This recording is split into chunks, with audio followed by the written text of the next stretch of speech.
going to survive this? There were some tight moments there, I have to admit. I'm seriously worried about you guys. Poking the octopus eye and then jumping down onto its head did wonders for the situation. I'm happy I did it. Yeah. So just going to see let's check looking your forward improvements. to you guys talking about Over, that. right? What's that? Okay. Yes, roll over each of those. 62. Oh, Okay. that's good. I got 60. Uh-huh. So, Excellent. close call. So your spear goes up? Or Yep. what was it? Okay. 65. Scan, roll over. What about, by the way, what about the bow? You get to roll over that too. Great. The scan is a boomer. Okay. Power. Well, let's see. What is your power gain roll? You. Okay, Well, I that's will okay, explain. that's How do I? Okay, first of all, what's your bow? The bow is 65. I know. Make that one go up. Okay. Because the power is a different kind of roll. That makes it 70, right? Mm-hmm. You're And your getting current power is somewhere. 14, is that correct? 15. 15? Okay, so hold on. I have to do a little bit of the roll is annoying. Okay. Okay, you have a 30% chance of going up in power. So this one you'd have to roll 30 or less. It's completely different from the ordinary. Okay.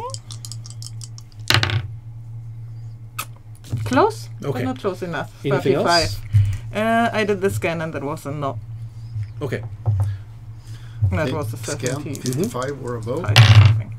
81. Okay. Yeah, god damn it, I'm on the road. Yeah. And that was it. I scanned as well.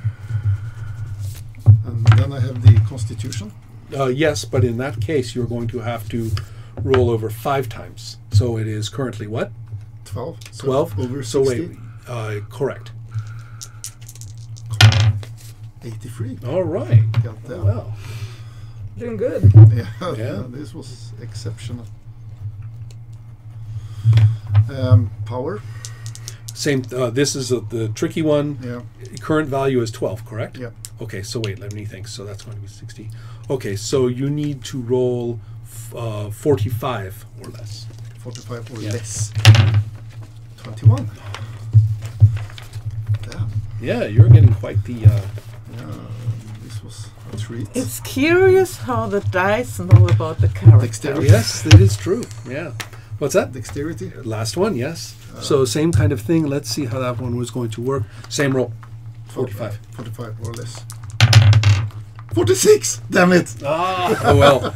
Okay, so I believe that You got some improvements as well, right? Mm-hmm.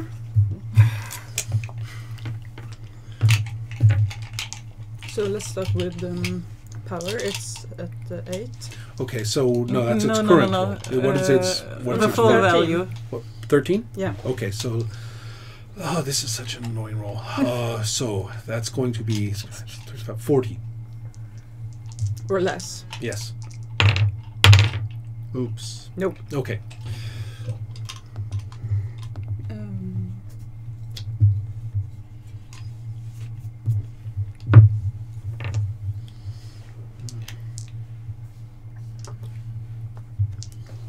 Dexterity. 11. Yes. 37. Okay, so again, so at 11, so that's going to be, I believe, it was, okay, 60 or less. Yes, your dexterity will go up by 1. It's good work. By the way, is there any way to get your strength up? Yes, they are doing it this way. You can also get training from various temples and things. So, Scan. My Wanna scan. go home? yes. 74. Yes. Super. Awesome. So 65 now then. 65.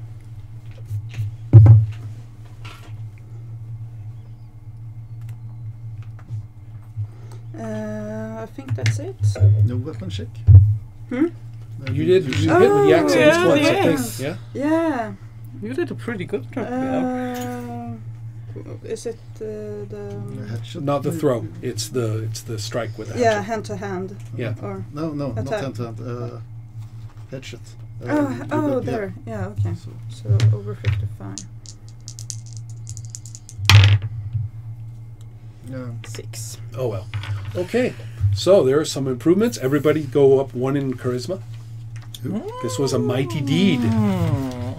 Didn't do so much. This is going to get around. Nice. You missed something awesome, Scala. No, I don't think so. She had her own Oh, I problems. had my own fun. Don't you worry. I'm getting pretty charismatic. You are actually. What's going on here? It's turning into a leader. Yeah, sure. Worked really well. What's your charisma? 16. Oh. Yeah, but I'm worried about my strength. So you guys will not get me to go with you anywhere. I'll go home and train. If I get out of this water. All right, everybody. That Somehow. was a good time. Hello. This is a bit of reflection to be placed at the end of session 5 recording for our RuneQuest game, and it's a little bit artificial in that regard because we've already played another session beyond that, and I'm prepping fairly seriously for the next, so maybe it's a little anticipatory as well for upcoming material. Well, anyway, the point being that this is a game that has grown bigger than its original vision for play. And so I find myself kind of running ahead of the wave just faster, than the avalanche, and not entirely certain that I'm really sufficiently prepping or meeting the needs of the game, which benefits very greatly from a more developed back history, situational context, cultural depth. And I began with an indicator of cultural depth without really making it. And so I've attempted, and part of that running ahead of the avalanche feeling, to fill in what was implied, somewhat, superficially implied. And now it's like, well, let's make sure it was retroactively implied, not so superficially. And one of the devices that I did after this session was to come up with a full cult write-up for the characters. And it's one by one, but I'm embarked. And so that's actually probably the single thing. Basically building, a mini Cults of Prax for this setting from scratch. And it's way, way too much fun, actually. But all the other things going on make it slow. Well, we have that. And then we have this concern of situational framing. Remember, the whole point was, what's fantasy role-playing adventure like? And using RuneQuest and certain standards set by those early texts of RuneQuest as our benchmark, as opposed to kind of going to a mid-'80s, late 80s D&D model and saying, well, that's fantasy role-playing. No, we're doing it this way. Okay, well, what's so hard about that? Situational framing. We are not doing this organically. I am not saying to the players, so where's the group of you going next? Or something like, so what all are your priorities and stuff like that. No, I'm basically being pretty drop 'em in. And the first one took several sessions and involved these various communities and hazards and things that kept ballooning on us. And so it took a few sessions to do.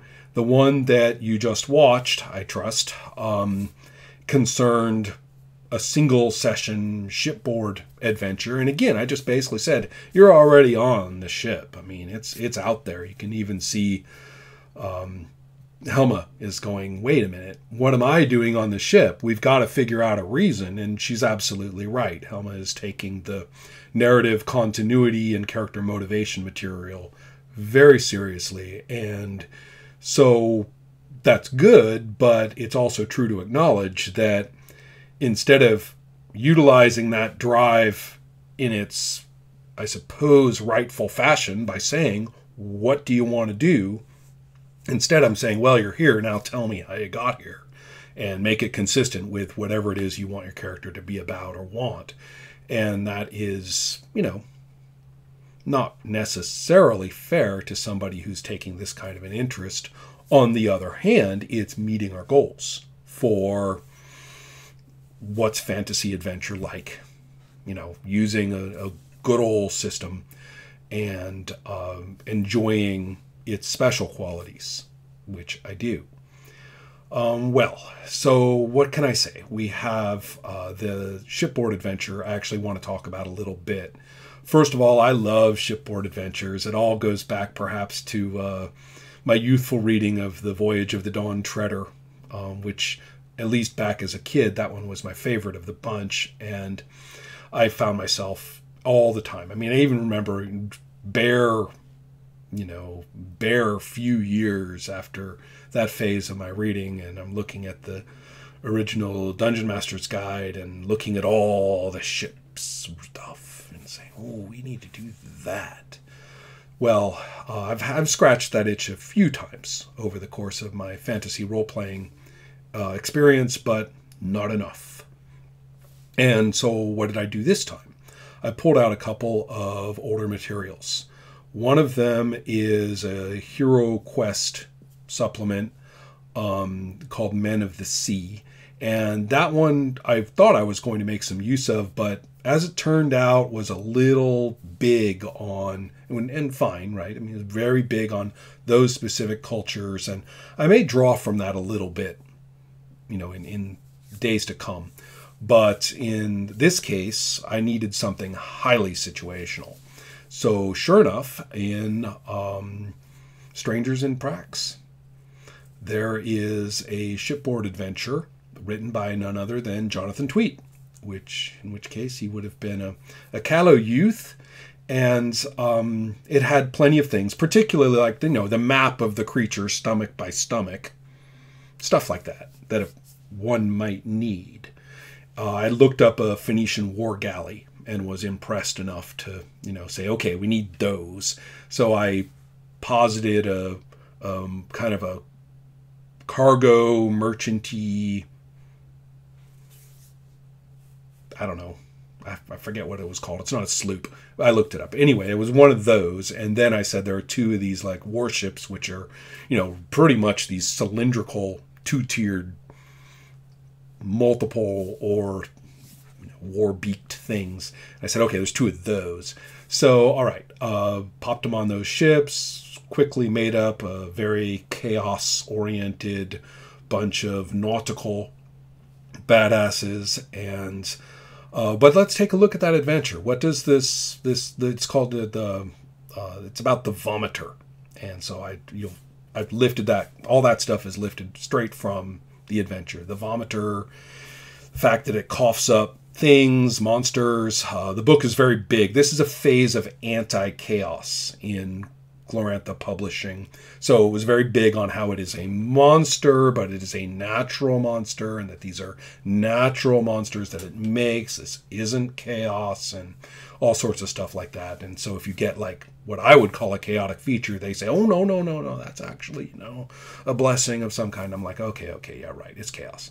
And so for my purposes, and especially since chaos is very different in my little setting that we're using than it is in Glorantha, it's actually just an ordinary form. It's not a sideways, veer into reality. It's just a piece of reality.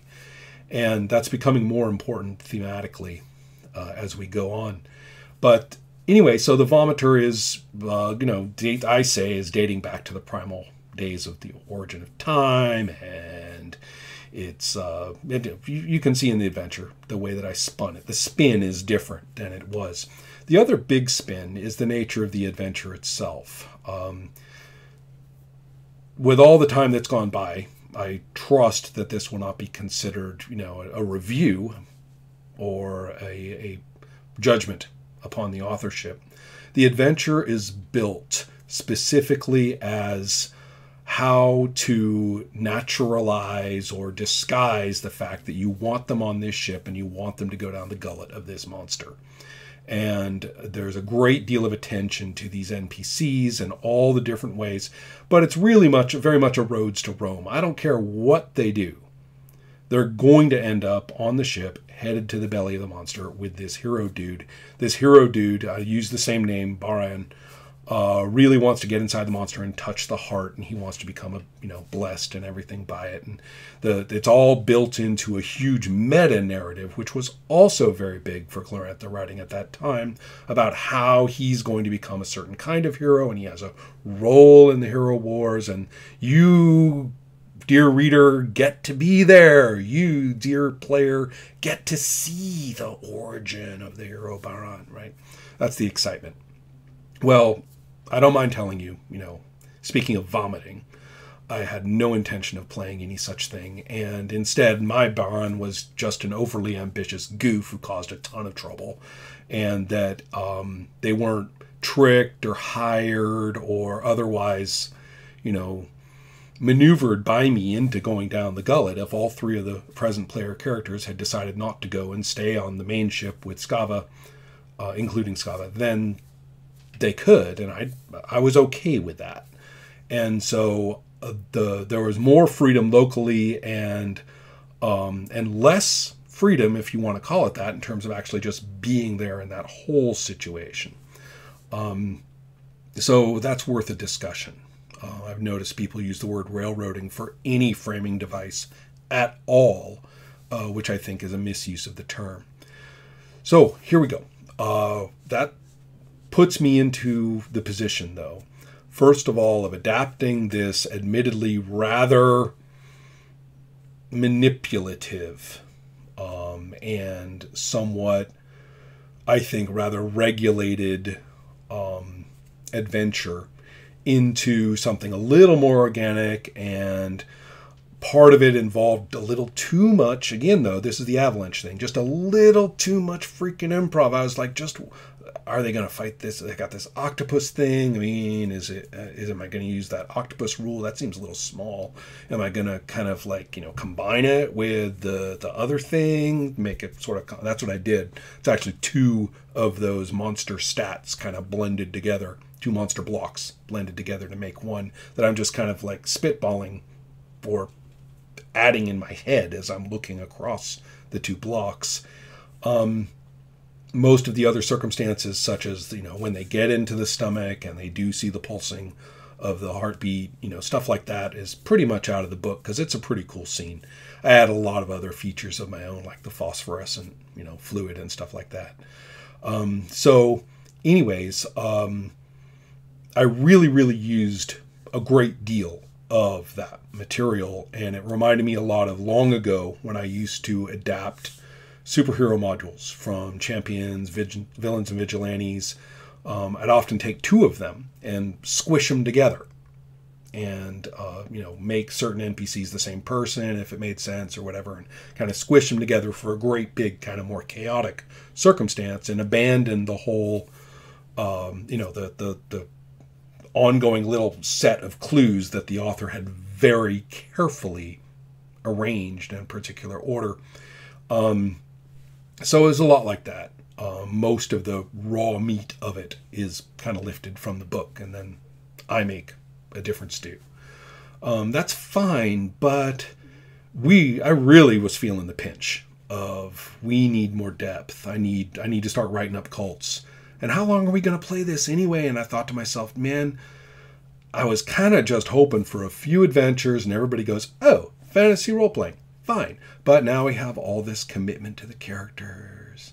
And now we have, I've dropped enough interesting implicit content that not to back it up with what it's implying is kind of painful. And unfortunately, of course, I have ideas for all of that.